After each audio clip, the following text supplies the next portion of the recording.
Life comes with a lot of decisions, and it can be hard to know the right path sometimes. A therapist can help you map out what you really want, so you trust yourself to make great choices and feel excited about the future. BetterHelp offers convenient professional online therapy on your schedule, however you want it, by phone, chat, or video call. Let therapy be your map with BetterHelp. Visit BetterHelp.com/positive today to get 10% off your first month. That's BetterHelp, HELP.com/positive.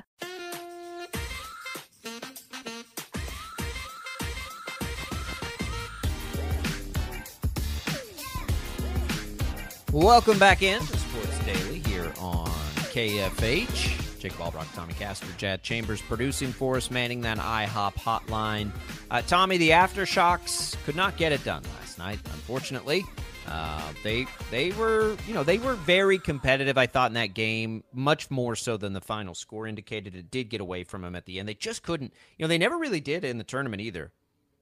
They couldn't hit a lot of shots, and they were able to survive that, but it wasn't enough, and Team Heartfire was as good as, Fran Fraschilla, who follows all this stuff closely, said that they were. He had been high on them, all the way through, and that was a good team. They were well coached, 7,200 fans, and Wichita broke its own record, largest crowd in tournament history. They now own like the top, 7 of those crowds.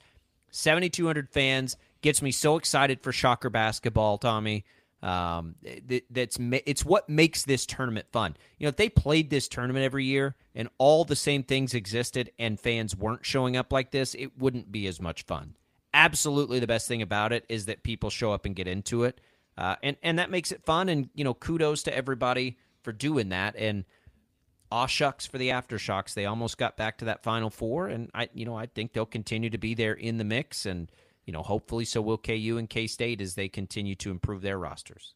It's always a fun ride, in the dog days of summer when you're just waiting and waiting and waiting for football season and then basketball season, and you got not a whole lot going on. It's hot outside, and then you've got some pretty high-level basketball going on inside Koch Arena. I've said it before, and I'll say it again.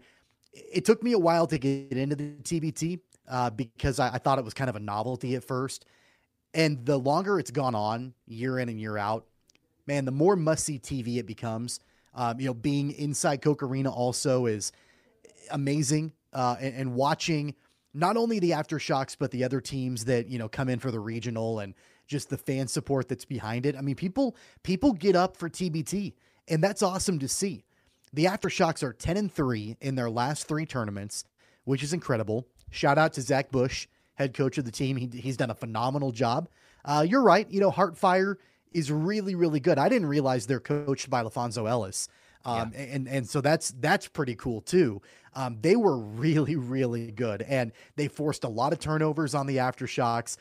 It just sort of, seemed to me that really the AfterShocks just could never get into a run to cut the lead to where it was manageable. They would get into a mini run, they'd make a 3, that sort of thing. And then Heartfire would just come right down and score on them and just extinguish whatever that run could have possibly been for the AfterShocks. So they ran into a really, really top tier opponent in Heartfire.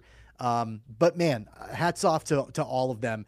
They did a great job, and it's really cool to see that support.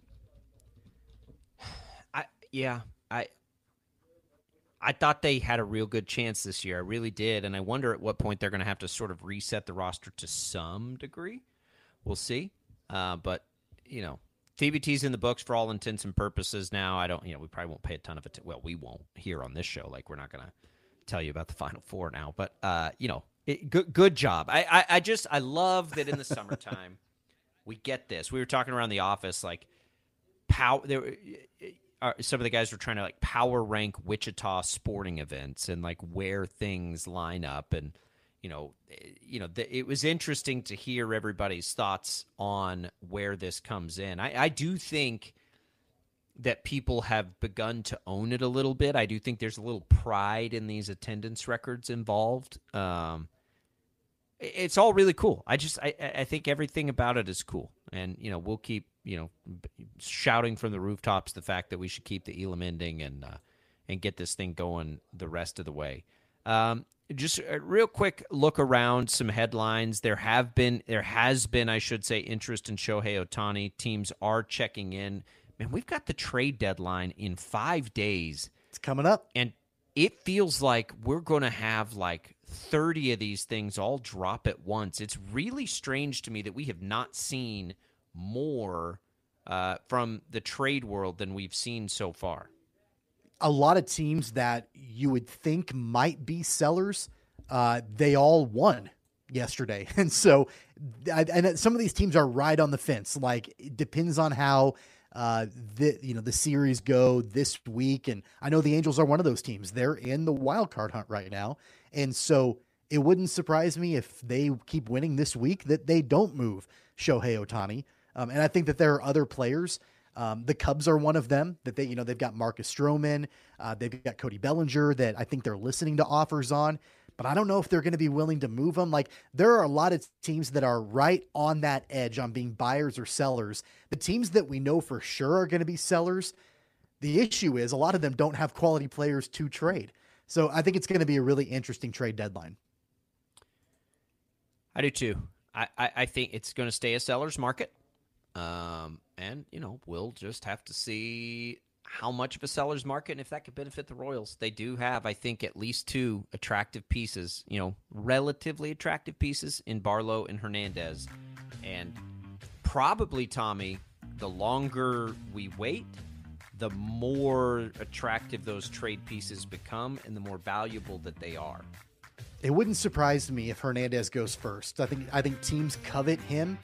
Maybe even a little bit more than Scott Barlow. I think ultimately both will go, but I wouldn't be surprised to see Hernandez go first. Both better go. It's not even a will. Like, you had better move those assets this year.